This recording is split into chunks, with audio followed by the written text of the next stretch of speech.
मुमताज़ अहमद खान साहब मजलिस इत्तेहादुल मुस्लिमीन के रुकन बल्दिया थे, कॉरपोरेटर थे पहले वो। फिर उसके बाद 94 में एमएलए बने। 1996 में मुमताज़ अहमद खान साहब सालार का पार्लियामेंट इलेक्शन था, मजलिस में नहीं थे, तब भी मुमताज़ अहमद खान साहब सालार के इलेक्शन में काम किए।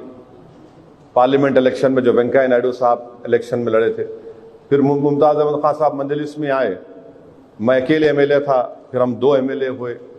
99 में अल्हम्दुलिल्लाह दोबारा मजलिस के एमएलए बने।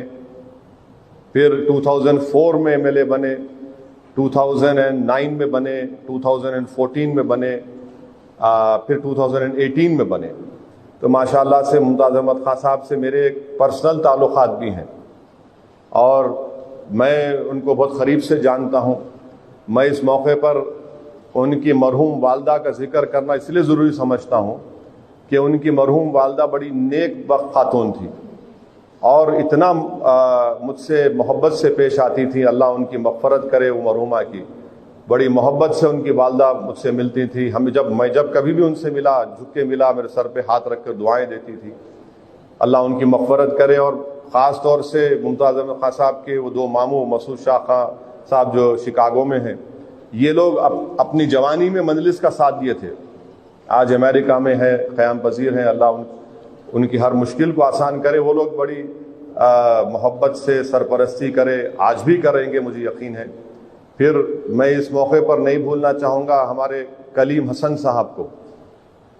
कलीम हसन का भी बहुत बड़ा रोल रहा इसमें। फिर हमारे बैंक के एक मैनेजर थे हशमत साहब, अल्लाह उनको भी खुश रखे।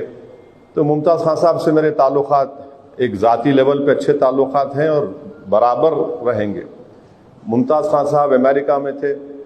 अमेरिका से उनकी वापसी के बाद मैं मुमताज़ खान साहब के अहमद पाशा कादरी साहब को बुलाकर दारुस्सलाम में उनसे बताया कि भाई जो बात पहले से तय थी आपको मैं बता रहा हूँ कि इस बार मैं आपको और पाशा कादरी साहब को दोबारा एमएलए का टिकट नहीं दे सकता हूँ और मेरी ख्वाहिश ये है कि आप लोग मजलिस से वाबस्ता रहें और बल्कि इलेक्शन में आगे बढ़कर एक बड़े बनकर आप मजलिस के लिए काम करें। तो दोनों ने मुझसे ये कहा कि बिल्कुल सही है, बराबर हम जमात के साथ थे, है और रहेंगे, हम मजलिस के लिए काम करेंगे। मैं शुक्रगुजार हूँ उनके उस मोहब्बत भरे अल्फाज का, उनकी वाबस्तगी का जो उन्होंने पाशा कादरी साहब ने और मुमताज़ खान साहब ने कहा। और मुझे यकीन है कि इस इलेक्शन में पाशा कादरी और मुमताज़ खान साहब दोनों मजलिस इत्तेहादुल मुस्लिमीन के लिए काम करेंगे, मजलिस के उम्मीदवारों के लिए काम करेंगे। और उनका एक बड़ा तजुर्बा है